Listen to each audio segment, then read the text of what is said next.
Hey y'all, I am jumping on to talk a little bit about human intelligence. So, in a time where AI feels like it's all the rage and that it might be the thing of the future, um, it seems inevitable, that it's here to stay, that it's not going anywhere, that even if you're somebody who has chosen to move away from it or not use it or ignore it. Even a simple Google search kind of forces everyone to use it. Now, have you noticed that? You just start doing a Google search. Maybe you're just looking for a website, but then there's an AI thing that pops up first, and maybe you don't read it, maybe you ignore it, but it's there, it's like you're kind of being forced to use it in some way. So it's there.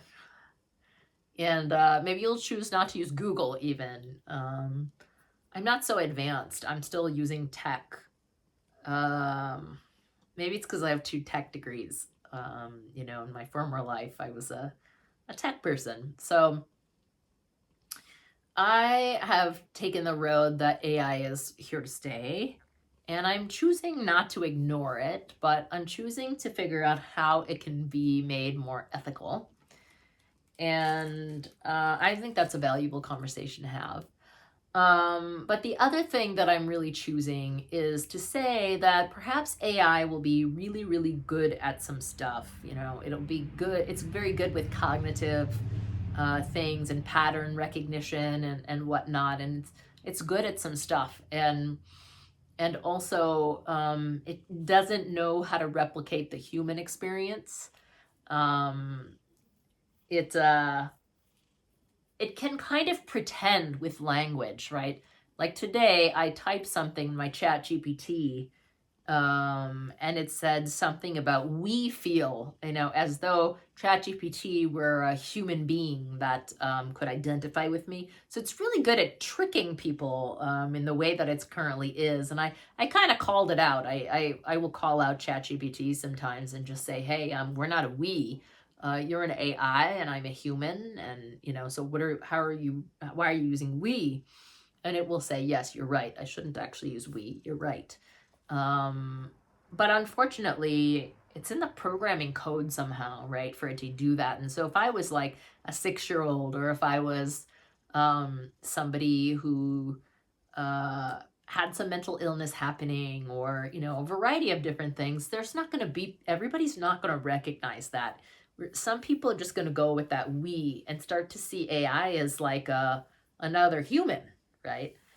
And when we come into the phase of robots, which is AGI, it's when AI then goes into the robot machine, which has already happened. But when that becomes more prevalent in our society, because that's the direction we're heading, it might become easy for us to start to see these robots as the human. And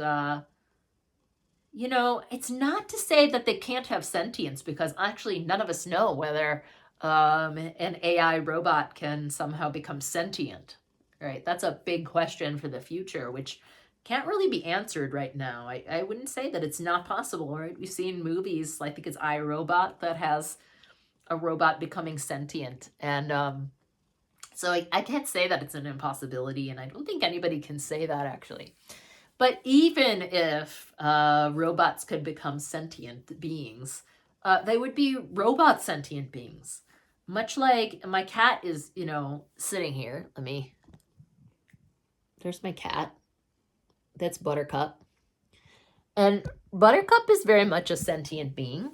And she's sitting here with me. She loves to be pet. She loves to interact with me. She's very much a sentient life form. And I would consider her that. And yet she's not human. I mean, it's very clear to me that she's not a human being. So she doesn't function exactly as a human being because she's not a human being. I mean, I could treat her as a human being.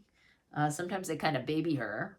But she's not. At the end of the day, she's a cat. And if a mouse goes scurrying across my floor, she's probably going to jump out and try and catch it.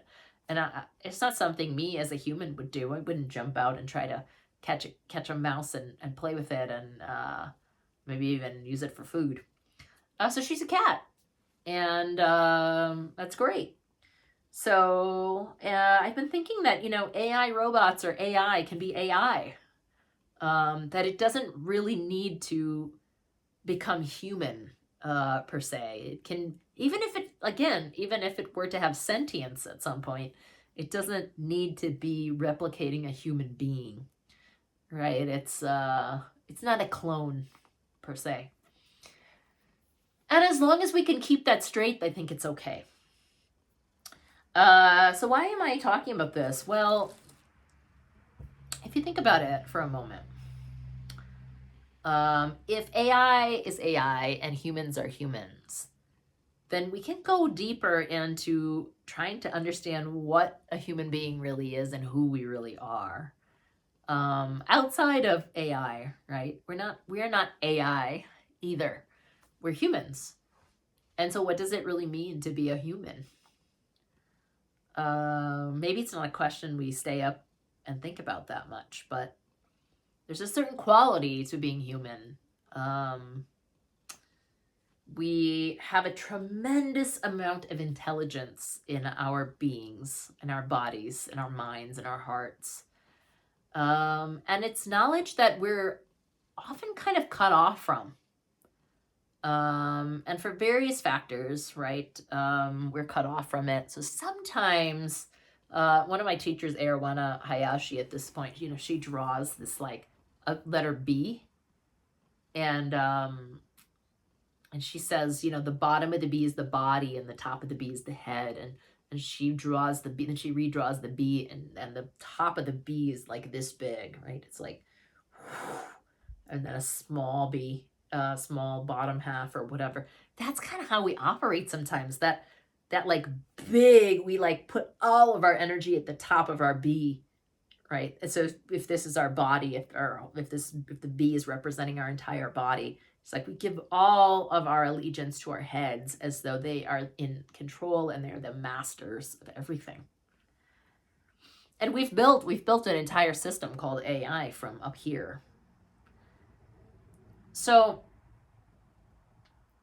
we've kind of lost access to like what's down here in this area of the body, sort of like neck down. And if we're lucky, some of us have really retained some heart too, right? Like when we have compassion for someone, someone is hurting. For Buddhists, maybe we want to do like Tonglen practice for them. Maybe we want to wish for their healing. Maybe we just really can feel this part or aspect of ourselves still. So that's a kind of intelligence that's operating, this sort of soft spot that's there. And then for some of us, we might be disconnected from this. We may have to jumpstart this area a bit more. And I like to think of this area as a front, there's a front heart, but the heart is also kind of extended out here in the back body. And this is often, the back is where I can quite honestly feel my ancestors' hands, right? They're just kind of all back there. The wisdom is like gone in through time and space and sort of landed up in me. The trauma too with the wisdom is also here. And so I can feel the hearts of my people in the back of my body too. So it's kind of extended.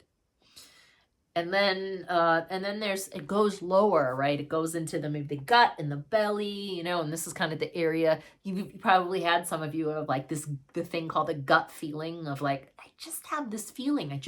This is this feeling down here that I don't think this is the right thing to do right now.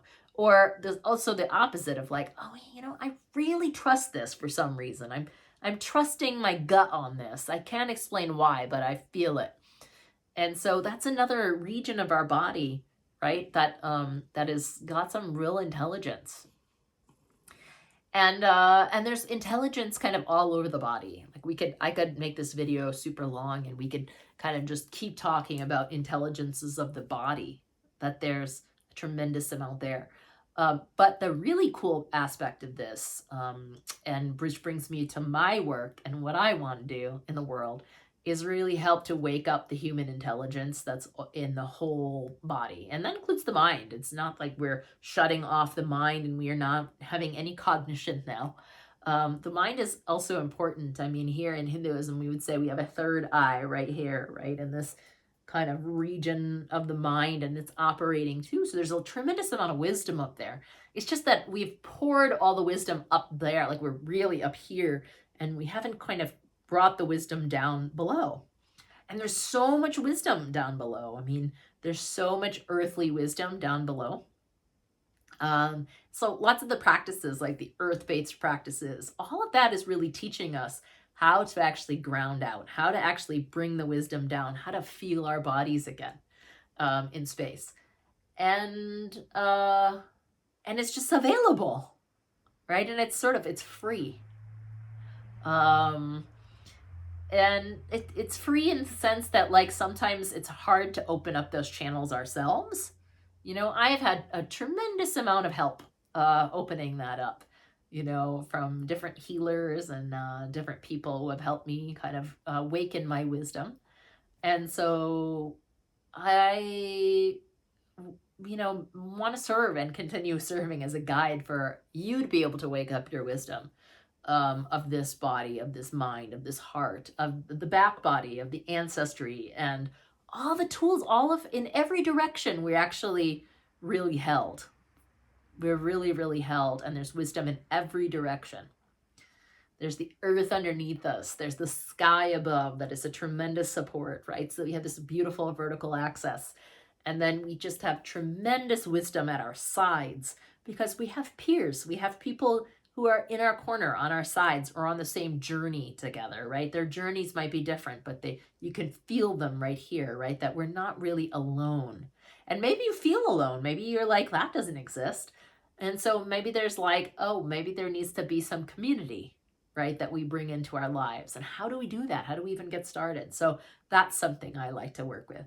And then there's a tremendous amount of wisdom this way, right? Again, like feeling the heart and forward movement, right? Like, and if you have kids, you know, it could be the next generation. If you don't have kids, your wisdom can still go forward, but maybe out more, get spread around a bit. Maybe you have nieces and nephews, you know, so there's all kinds of ways.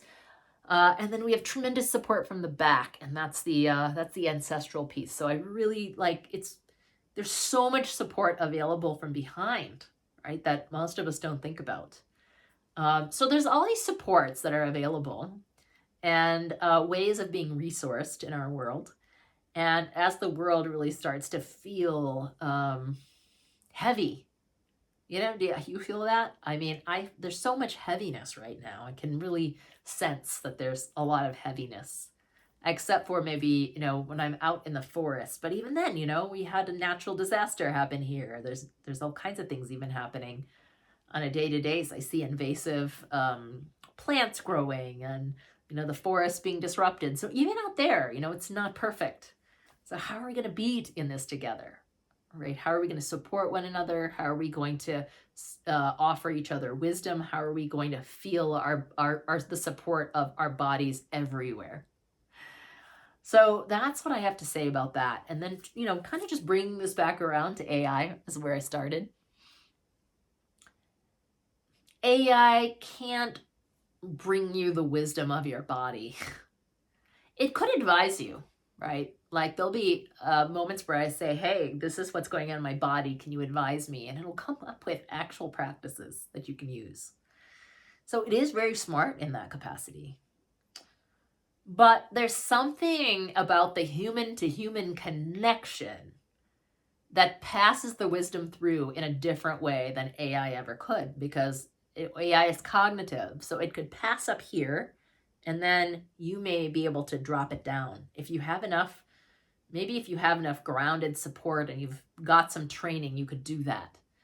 But if you don't, you could really stay up here by mistake, right? And not be able to ground it out. So it really helps to have the support of another human being.